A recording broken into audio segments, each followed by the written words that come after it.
अब सुने, जब ऐसी शिक्षा व्यवस्था तो उसको बदलने की भी आवश्यकता है। राम राम प्रवीण जी।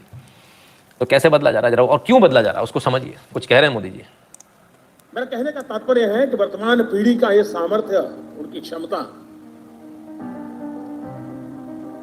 जब वो आप जहां है वहां पहुंचेंगे, पद पे नहीं, उस इंस्टीट्यूट में आप तो नहीं होंगे, आप ऐसे इंस्टीट्यूट बना के जाएंगे कि इस प्रतिभा के बच्चे आने वाले दिनों में आने वाले हैं, उनको वहां कमी नजर ना आए। ये काम सबसे बड़ा आपके जिम्मे है। क्या समझ में आया? ऐसे इंस्टीट्यूट्स बनाने हैं जहां भविष्य के जब हमसे ज़्यादा स्मार्ट लोग आए तब भी उनको वहां कोई कमी दिखाई ना दे। This includes your buildings, this includes your education system, this includes your course curriculum, everything, है ना। तो ये छोटी बात नहीं है, बहुत बड़ी बात है।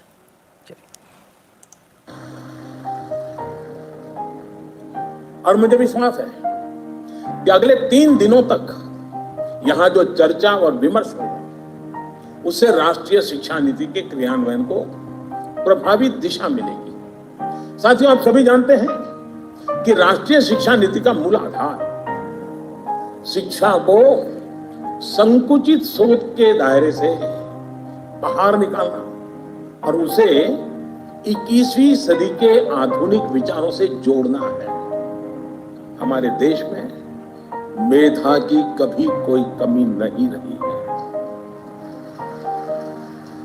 लेकिन दुर्भाग्य से हमारे ऐसी व्यवस्था बनाकर दी गई थी जिसमें पढ़ाई का मतलब केवल और केवल नौकरी ही माना जाने लगा था। शिक्षा में यह विकार गुलामी के कालखंड में अंग्रेजों ने अपनी जरूरतों को पूरा करने के लिए अपने लिए एक सेवक वर्ग तैयार करने के लिए किया था।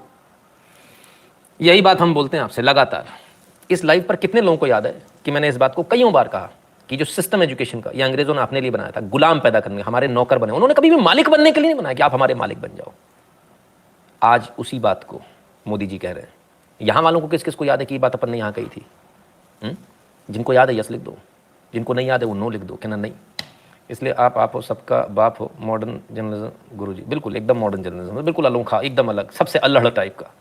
गुस्सा आती तो बंद भी कर देते हैं, बाहर भी भगा देते हैं लोगों को। तो जो हमने आपसे कहा वही आज देश के प्रधानमंत्री आपसे कह रहे हैं कि ये जो सिस्टम जो बनाया गया ये गुलाम पैदा करने के लिए बनाया गया। नौकरी नौकरी नौकरी। और ये सिस्टम में 200 साल में ढले हुए इतना हो गया, हमारे माँ बाप भी ऐसे हो गए और हम भी उससे बाहर ही नहीं निकल पा रहे। अरे चलो हमारे माँ बाप थे, हम अपने बच्चों को नौकर तो ना बनाए। नौकरी नौकरी नौकरी, नो नौकरी, मालिक, नौकर नहीं बनाएंगे। मुझे वो सिस्टम चाहिए जो मालिक बनाता हो। है कोई सिस्टम आपके पास? आज की वर्तमान एजुकेशन सिस्टम मालिक बना ही नहीं सकती, वो सिर्फ नौकर बनाएगी। ठीक है ना। इसलिए हमको मालिक बनाने वाला सिस्टम चाहिए, इसलिए हमको न्यू एजुकेशन पॉलिसी चाहिए। और इसलिए भी हमको न्यू एजुकेशन पॉलिसी चाहिए सर, ताकि आप जैसे लोग भी इससे भ्रमित ना हो पाए। लगातार जो आप भ्रमित हो रहे हैं कि कभी वो बोल देता है साहब फलाना फॉरेक्स रिजर्व कम हो गया, इसमें तो भारत बर्बाद हो गया, श्रीलंका के रास्ते पर चला गया। कोई आके बोलता है वो 75 साल की मां। आपको फैक्ट चेक ही नहीं मालूम, आपको ड्यू डिलिजेंस ही नहीं मालूम, आप देखते नहीं हो चीजों को। ये इसलिए होता है क्योंकि हमारी एजुकेशन सिस्टम खराब थी। ये इसलिए होता है क्योंकि हम चीजों को सही से समझते नहीं। क्यों नहीं समझते? कि हमारे अंदर दिमाग नहीं है। अभी कैसे समझ में आया? तो दिमाग तो है, मोदी जी भी तो ये कह रहे हैं, दिमाग सबके अंदर है। लेकिन हमारे अंदर गुलामी वाला एक दिमाग भर देना कि जो मैंने कह दिया वो ही सही है, तुम इसको लेके दौड़ जाओ, तुम मेरे नौकर हो। और कम्युनिस्ट आपको ऐसे ही नौकरों की तरह लगातार इस्तेमाल कर रहे हैं और वे चाहते कभी आप इससे बाहर ना आ पाए। इसलिए इस एजुकेशन को रखेंगे वो, इसलिए इस एजुकेशन पॉलिसी की, नई न्यू एजुकेशन पॉलिसी का विरोध करेंगे वो। They never want you to excel. वो आपको सिर्फ उतना ही आगे बढ़ते देखना चाहते हैं जितना आप उनके चरणों के नीचे रहें, उसके ऊपर ना बढ़ने पाए। जैसा होता ना, सब चाहते हैं आप तरक्की करें, एवरीबडी इज हैप्पी, और तब तक जब तक मेरे बराबर ना आने पाओ। कम्युनिस्टों का भी वही हाल है ना। आपके रिश्तेदार भी ऐसे सोचते हैं, हाँ तरक्की, very good very good very good. और जैसे आप बराबर आने लगते हो, अरे इसके पत्ते काटो भाई, इसके ये तो उड़ने लगा ज्यादा, पर कतरो इसके।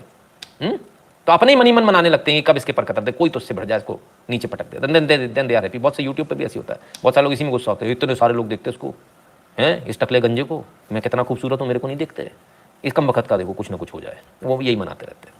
तो ऐसा होता है। ये क्यों होता है? क्योंकि हमारी एजुकेशन सिस्टम गलत था। क्योंकि हम ये मानते नहीं कि कोई आदमी यदि हमसे आगे जाएगा तो शायद हमसे बेहतर करेगा, इस देश के लिए बेहतर होगा। ये हमारे मन में नहीं है, इसलिए ऐसा होता है। मन में क्यों नहीं? क्योंकि बचपन से ऐसे ही पढ़ाया है, ABCD से ही ऐसा पढ़े हम।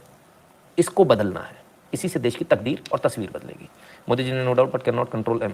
रॉबिन जी, सर उनको दुनिया में कोई कंट्रोल नहीं कर पा रहा। अभी जरा आप आसपास देख लो, उससे बहुत अच्छी कंडीशन में बैठे हो आप। इसमें काला एक्ट 1835, एब्सोल्युटली सर। क्लियर है? चलिए साहब, तो इस चीज को बदलाव करना है हमको, लेकिन इस देश में बदलाव करने कहां दिया जा रहा है? मोदी जी तो कह रहे हैं बदलाव करना है, क्यों आवश्यकता पड़ गई बदलाव की?